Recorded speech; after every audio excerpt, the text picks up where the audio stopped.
të lutem, ma ço pak videon aty ku Rama edhe është Yuri Kim. Se do vi vet, po.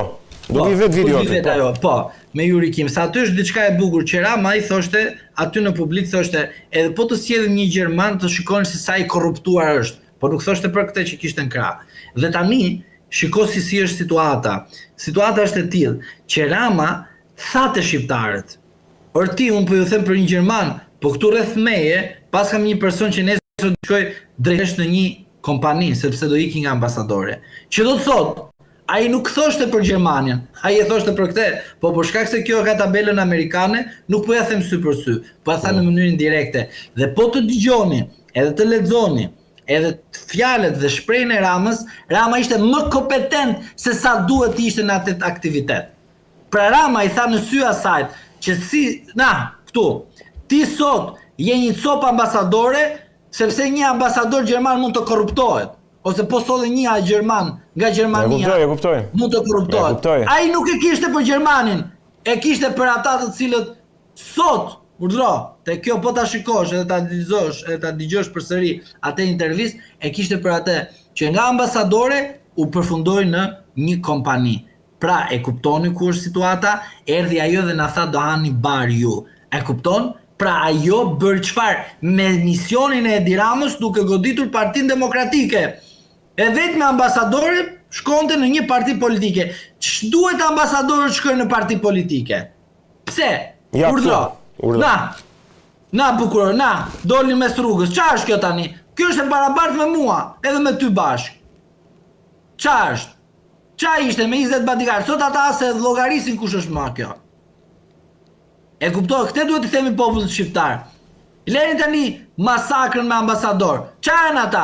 Biznesmen, rrin 3 vite këtu, ikin edhe në fund fare çfarë ngelet ne?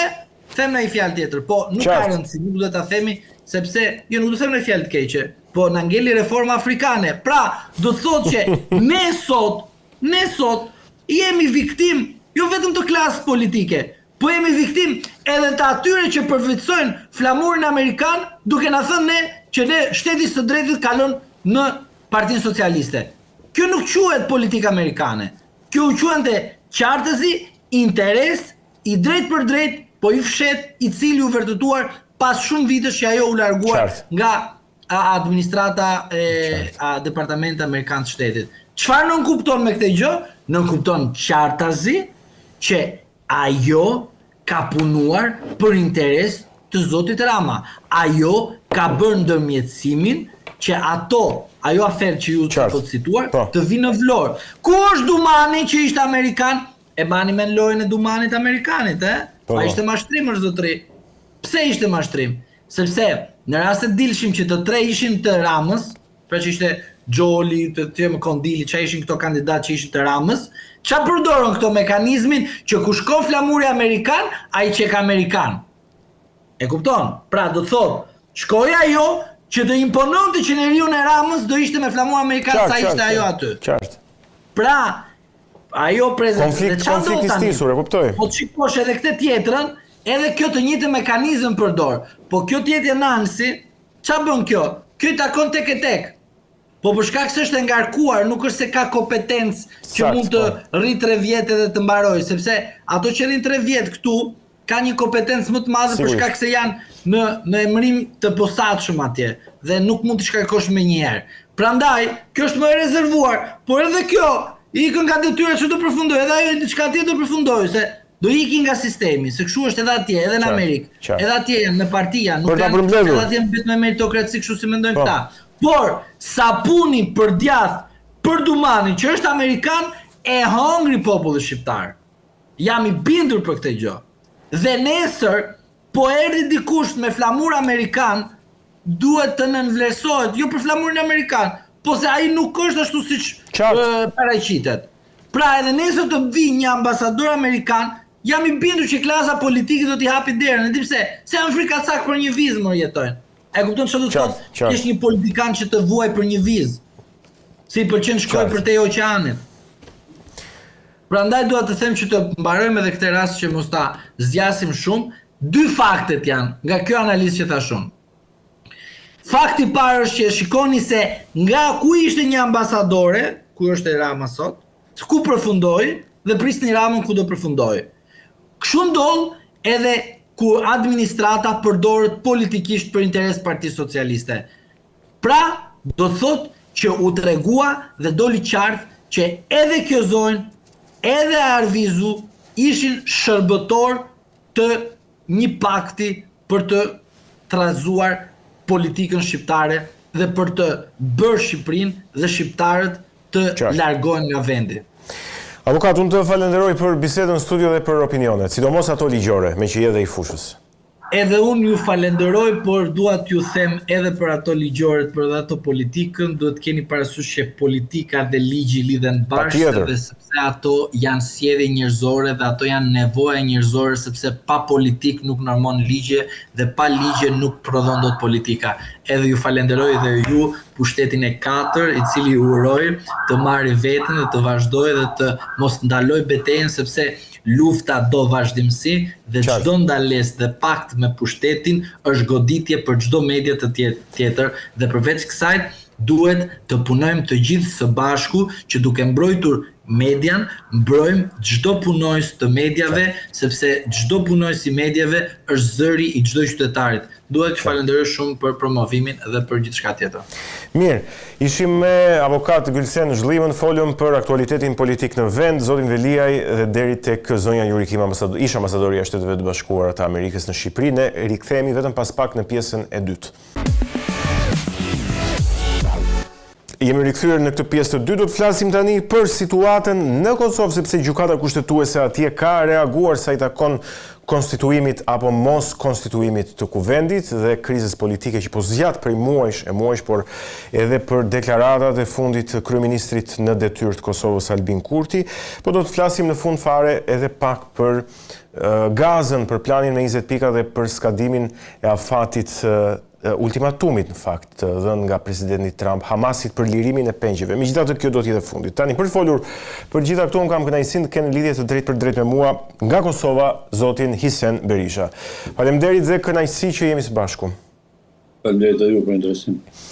Gjykata kushtetuese e Kosovës nuk e di, ishte vendimi i pritshëm apo jo i pritshëm, por ka thënë që kuvendi nuk ka përfunduar konstituimin, datën 30 shtator ka dhënë këtë reagim dhe ka lënë 12 ditë afat në përfundimin e konstituimit të kuvendit, që do të thotë në zgjedhjen e nënkryetarit nga ana e komunitetit serb. Edhe Bashkimi Evropian i ka bërë tepërfaqësuesi i Bashkimit Evropian Kosovë ka bërë thirrje klasës politike që të konstituoj kuvendin. Çfarë është kjo sipas jush? Apo respektohet kushtetuta apo do të respektohet kushtetuta apo Kosova do të zhytet më tej në krizë? Ne duhet ta përsërisim vetveten. Po. Bazuar në dy gjykimet e mëhershme dhe qëndrimet që kemi mbajtur në vazhdimsi. Kemi pasur një mazhëron që çdo gjykim dhe çdo rekomandim që ka bërë gjykata kushtetuese që në fakt janë norma në kushtetutë, është munduar ta relativizoj dhe ta keq interpretoj duke krijuar atë presionin politik përmes propagandës. Fatkeqësisht në këtë lojë të sulmit ndaj vendimeve apo mos përfilljes së vendimeve të gjykatës kushtetuese që nënkuptojnë shkeljen e kushtetutës, kanë qenë bashkërisht nga presidentja me interpretimet e saj. Ju kujtohet kur thoshte se gjykimi po thot, gjykimi i parë 26 shtarorit, se mund të bëhet votim i fshet dhe doli që s'bëhet, pra presidentja ka bërë interpretim. Tani shifet e penalizimit gjithmonë duhet të analizuar nëse ka pas qëllim dhe dashje. Për mendimin tim, një presidente që vjen nga fusha e drejtësisë nuk e bën këtë interpretim pa qëllim dhe pa dashje, që do të thotë ka bërë cënim sulm ndaj rendit kushtetues, si pasojë e cilit kemi sot edhe në pezullimin e dialogut strategjik. Njëjtin qëndrim ka mbajtur kryeministri deri në etiketim të gjykatës kushtetuese si hije opozitës, hije politike opozitës, dhe këtu kanë bërë gjithë deputetët dhe ministrat në detyrë. Tani, si pasojë e kësaj frime anti-gjyqtarëve, gjykatave dhe vetë sistemit drejtësisë, ne kemi sanksionet ekonomike, politike dhe të sigurisë nga Shtetet e Bashkuara të Amerikës, plus atyre që kishin Bashkimi Evropian.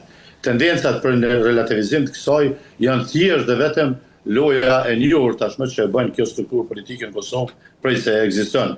Vendimi i fundit ka qenë pothuajse i pritshëm, ne kemi diskutuar në studio të ndryshme se cili mund të jetë.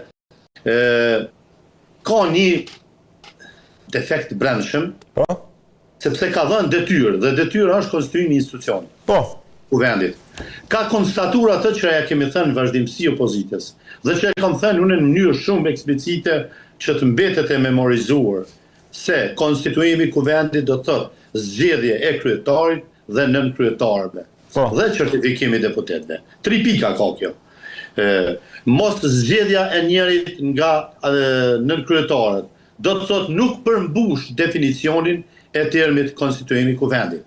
Dhe tani gjykata po e thot në formën e saj dhe ka autoritetin, ka autoritetin institucional si interpretues suprem i Konstitucionit. Por në jetën ushtarake gjithmonë ka detyrë, kushtet si duhet kryhet dhe standardet që duhet i referohemi. Në rastin konkret, gjykata ka dhënë detyrën me akt vendimin e saj, ndërsa ka parafrazu, edhe pse nuk ka në referencë në standardet të qarta, por e ka futur si parafrazim aty praktikën parlamentare, si janë zgjedhur deri me tani nën kryetarët, pra votimin e paket, dhe nuk ka vënë kushte. Çka nuk ka vënë kushte? Vendimi i dytë ishte kusht, një kandidat mund të kaloj 3 radhë votime dhe më bjen nga forma. Tani nuk e kem më këtë kushtin, se çfarë do të ndodhë në qoftë se lista serbe prap e propozon këtë farë Simić. Igor Simić. Dhe me automatizëm ju keni pa që nga dje deklarata të spektrit politik, edhe atyre që konsiderohen fitues mazhronësët dhe atyre që pritet të mbeten në opozitë, ose çka di se çka ndodh mund të bëhen edhe opozitë. Prandaj nuk po i quaj ashtu, por partia fituese dhe parti tjera, të gjitha kanë vrapuar të dalin me deklaratat se nuk kemi vot për listën serbe. Pyetja shtrohet pse. Për ta pastruar pozicionin tim, unë listën serbes do ta leja fare në sistemin elektoral të Kosovës, sepse është parti që ka cënuar atë që është bazamenti i shtetit Kosovës, identitetin e shtetit, nuk e njeh shtetin, e quhen me emra jo kushtetues. Por në këtë periudhë, derisa u sulmua lista serbe në KQZ dhe në kuvend, që të leje jashtë sistemit zgjedhor, për ironi të fatit, ndodhen disa fenomene që prap janë të penalizueshëm lista serbe. Në ato ambientet ku i mbajnë tubimet, shkruan atje të gjithë në mbështetje të Radojčićit. Edhe do të kthehemi në Kosovë. E tjerë ultranacionalistë që janë cenuese drejt për drejt të rendit kushtetues, identitetit shtetëror e tjera. Dhe pyetja shtrohet, cili subjekt nga këta që po bëjnë patriotin duke thënë nuk votojmë kandidatin e listës serbe, e ushtroj një padi penale, ose një paraqitje në denoncim në KQZ, që këta të penalizohen dhe të nxjerren nga sistemi i drejtësisë. Asnjë. Pra, kjo retorikë patriotike, zojza, pseudo-patriotike që po bëjnë spektri politik, për mendimin tim është vetëm dhe vetëm përmbushje e strategjisë, që e kam paralajmëruar.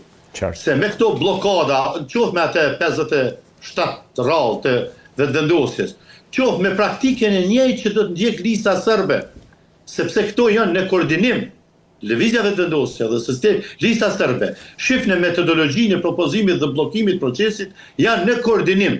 Dhe kam frikën tani se Kurti me atë strategjinë e pa skrupull që ka, se nuk e ka ndërgjegjën edhe këto që munden me kufizuar diçka, le që po provon ta bartë procesin, krizën politike pas zgjedhjeve lokale dhe ta kalojë në pranverën apo në shkurtin e dimrin e vonë të vitit të ardhshëm, dhe atëherë po mduket po luan me karemin që po afron partive së pari në dekes. Ja, të kalojmë deri në shkurt, pastaj zgjedhni e doni ju kryeministrin apo doni presidentin i ndajmë bashkë. Dhe mundet të njëjtin garant që keni ofruar dhe partive tjera, dhe tani ka kriju një ekip që e mbështet bllokimin institucional derisa dalim në shkurt, pra ta marrin peng Kosovën, e dihet se Partia e Marshit nuk mund shkohen sepse futemi në krizë buxhetore, se nuk është miratuar as buxheti për vitin e ardhshëm dhe drejta e shfrytëzimit këtij buxheti ende të paralizuar është deri ka muaj prill.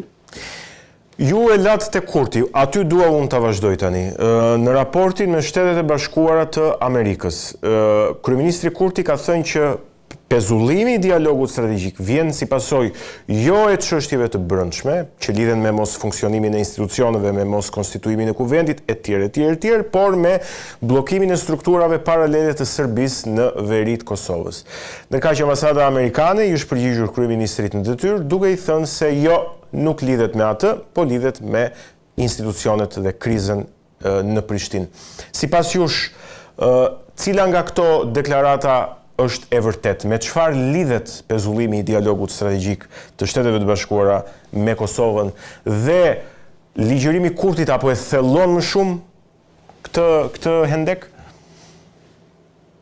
Për mua e vërteta, jo vetëm këtë kontekst pyetjes që bëhet ju, por e vërteta komplet që quhet Kosovë.